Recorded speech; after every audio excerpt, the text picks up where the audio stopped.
Hi, and welcome to Journey Forward with Jory Rose, where you will gain insights, tools, and inspiration to get unstuck and live your best life. Jory is a licensed marriage and family therapist with a passion for helping people cultivate awareness and authenticity so they can show up fully in all aspects of their life. And now, here's Jory. Hey everyone, it's Jory Rose. Welcome back to this week's podcast episode. As I often like to do, I share with you themes that I have that often arise in my weeks with my clients. And I always kind of chuckle to myself because there can literally be times where the same exact tool or theme will show up not only multiple times in a week, but multiple times in a day. I will often say to clients, I literally had this exact same conversation an hour ago. And whenever that happens, it is a reminder to me to make note of what these themes are and what these conversations that I continue to have with clients so I can share them with you guys. One of the benefits that I love about having this podcast is it provides a platform for me to continue to teach and to share tools that in my therapy practice, I help guide my clients. And now I have got a platform in guiding all of you because these themes appear to be universal. So the theme that I want to share with you is kind of the next level of what I talked about in the previous solo class that I did just 2 weeks ago, titled So Far. So in that episode, in case you didn't hear it, I shared the wisdom that my then 9-year-old daughter gave me around the reminder to stay really present and not thinking that the best days of my life were a thing of the past, but that there's still so much more to come. So the reason what I want to share with you is kind of the next level of that is because one of the places that I continue to see people get stuck in is when emotions are difficult, situations are hard, and the belief is that this feeling, this emotion, this situation feels permanent. Well, we know it is a universal truth that the most constant thing is change. And yet, we fail to remember that at the times that we most need it. So, when I see someone struggling, let's say going through a divorce or going through a breakup, which are those moments that you truly get cracked open and you are called upon by the universe, by God, whatever your spiritual, higher divine sense of being is, you are being called upon to draw upon every single strength you've ever known possible and put it into practice. And the fear and the desperation and the discomfort of being in these unpleasant emotions makes us want to get out of it faster. And here's the pattern, right? So let me first preface by saying, I often say to clients, there's no such thing as a negative emotion.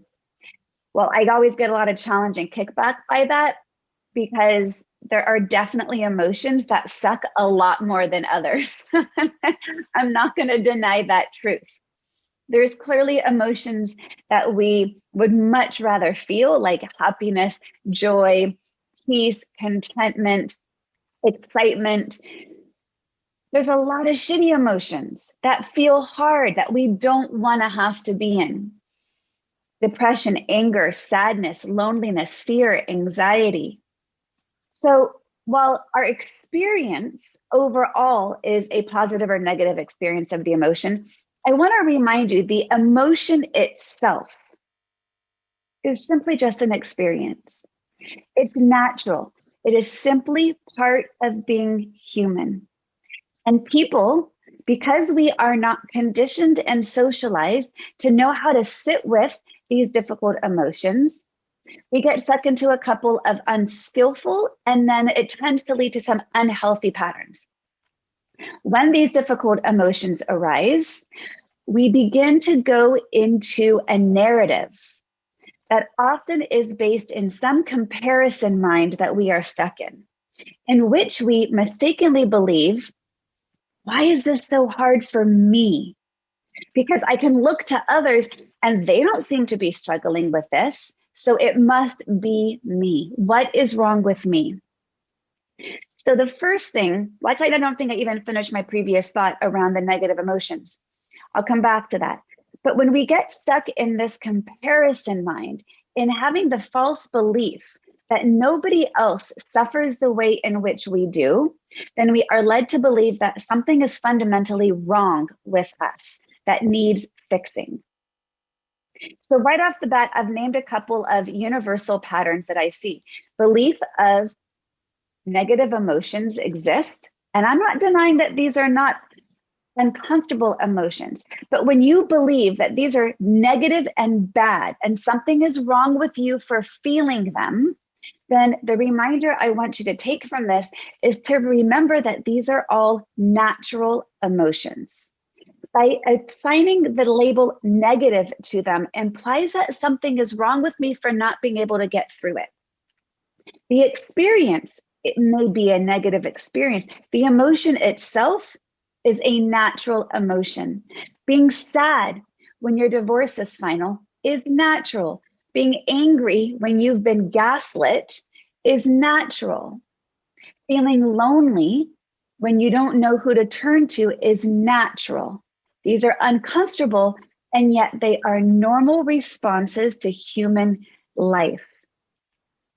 So be mindful of how you label the experience, because you've heard me say it before.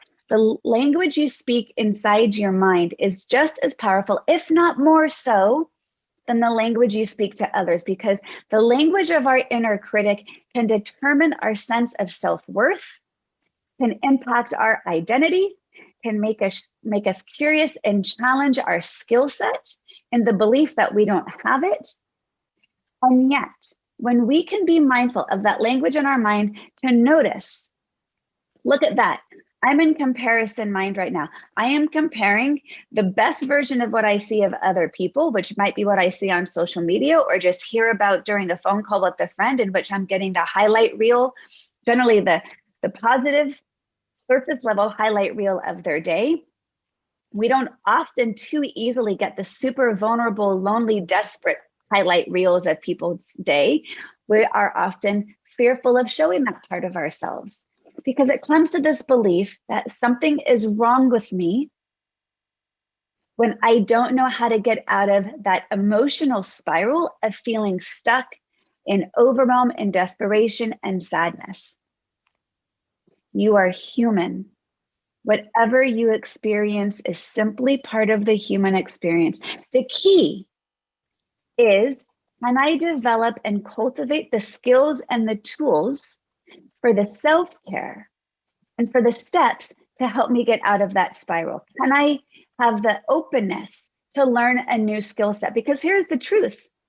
We are not socialized. We do not have a lot of working models. We don't necessarily have a working model in our brain to know what to do when we are stuck. And because it's so uncomfortable and unpleasant, even though it's natural and often to be expected for the challenges we face in our life, it's uncomfortable, we don't like it, and we are desperate and are clinging and are holding on to, how can I get the hell out of here? What is the fastest path I can take to get back to ease and comfort and peace, where I can just be happy?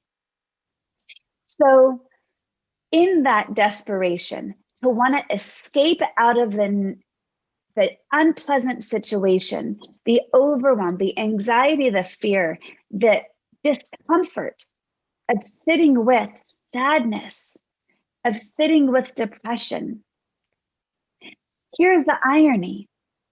There is no fast track to healing.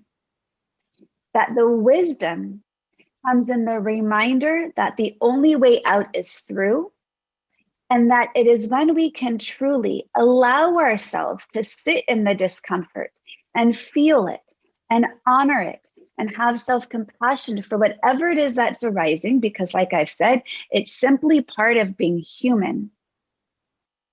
Then we actually have the ability to move through it.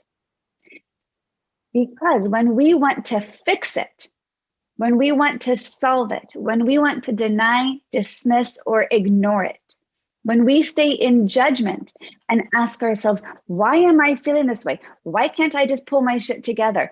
Why is this so hard? Why do other people seem to go through it easier? Why? We only spiral deeper into that emotion and we feel like it's going to be permanent. And the fear of it being permanent only serves to make it harder in this moment. So this is why whenever a client is mine is stuck in this spiral, and whenever they are spinning in the desperation of unpleasant emotions based on an uncomfortable situation arising in their lives, I invite them to add 2 very simple words to the end of whatever sentence they're saying to themselves inside their mind as a reminder and as a tool to remember that they will get out of this. So if the pattern is to say, I am so sad, this is never going to end, or I will never find somebody, I feel so lonely, or why is this happening to me? Why is it easier for other people? The 2 little words I invite you to add to the end of your sentence is right now. I am so sad right now. I feel so lonely right now. I am so angry right now. Saying the words right now reminds you to stop having that increase in anxiety of the fear of the unknown, in which the belief is that this emotion is never going to stop. Right? It's like you jumped into the you jumped into the deep end and you're flailing. Rather than recognizing I've dipped my toe into the waters of this emotion and it's not going to drown me. Allowing myself to feel sad is not permanent. The irony is allowing myself to feel sad is what will alleviate the sadness for me moving forward. It's when I push it off. It's when I turn to distraction. It's when that distraction looks healthy by staying busy. It's when I turn to ignoring it. It's when I turn to addiction, whether that's drugs or alcohol or sex or destructive behaviors. That it perpetuates the unpleasant emotion longer. So the irony, when you can stay really present in what is, and the way to help you stay present is to say the words right now. Can break the pattern, can throw the monkey wrench into that typical old habit of taking it out of this moment and assigning this emotion, this experience, this challenge to feeling like it's going to be permanent. This, again, sounds overly simplified, but some of the most powerful tools that I teach are simple. They're just not always easy to implement. So this is why they're reminders, right?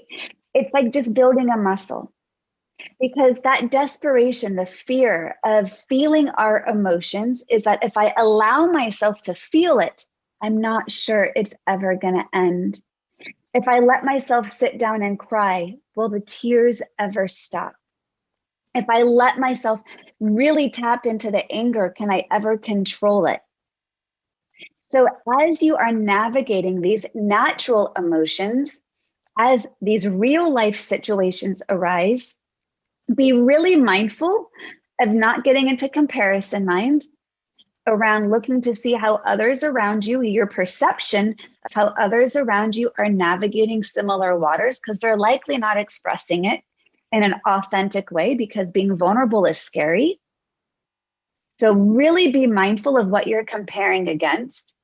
Look clearly at your own patterns in which what you have normally done when difficult emotions arise. And if you turn towards judgment towards yourself and asking, why can't I get through this? Recognize that's not a skillful question that's going to help you get out of that spiral, but perhaps A more skillful question might ask, what am I here to learn from this? What tools and strengths can I draw upon to get me through this? I get really curious around timing and what is the message the universe is sending me through this challenge right now? And there's those two words again, right now. So I hope that you resonated with this information, because I know the amount of times I have these conversations with clients, I know these are universal truths. Bottom line, we don't like to feel what's hard to feel. And we also haven't been socialized to know what to do with it. So we think we're being healthy by always being in a good mood. And in reality, it's like just the tip of the iceberg, because underneath our surface lies so much unresolved emotion because we've simply been too afraid, or didn't have the tools, or didn't know that it was healthy to look at those difficult emotions. They're not negative.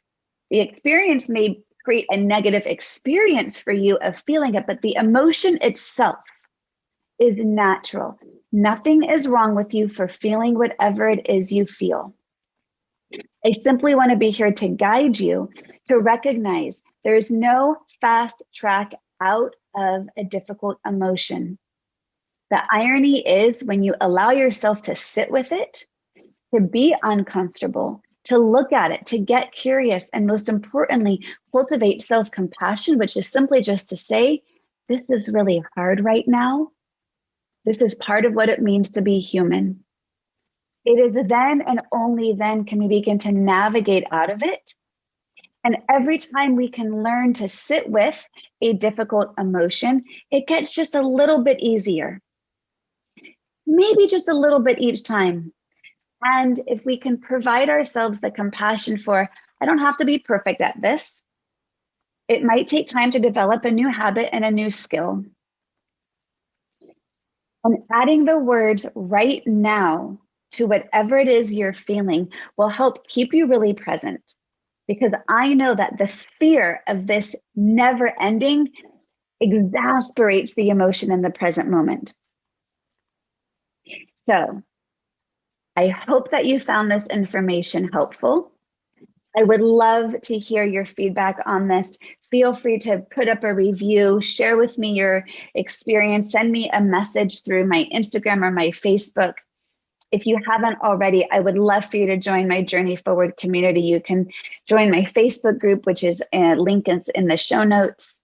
And I really implore you to try adding these words right now to whatever it is that's coming up for you. And I'm going to leave with a little caveat. This is just as true for, quote, positive emotions, the pleasurable ones that you want to hold on to, that you want to just make last forever, that you just want to cling to because they feel so good. Those pleasurable emotions, the happiness, the joy, the ease, the excitement, those are also only happening right now, which is why being present, the foundation of a mindfulness practice, which is what I'm so passionate about teaching, is being present. This is where true happiness and peace resides. This is where we get to reduce our suffering. It's easier said than done. That's why it's called a practice. So add those words right now to keep you super present in whatever's coming up for you. Thanks so much for tuning in today, you guys. I really look forward to hearing back some of your feedback on this, so please share with me your thoughts. I'll see you next time. Take care and be well. To continue your journey forward, find Jory Rose on Facebook and Instagram to become part of her growing community. You can also gain access to her meditations, books, online classes, or to sign up for an upcoming retreat, visit her at joryrose.com. That's JOREEROSE.com.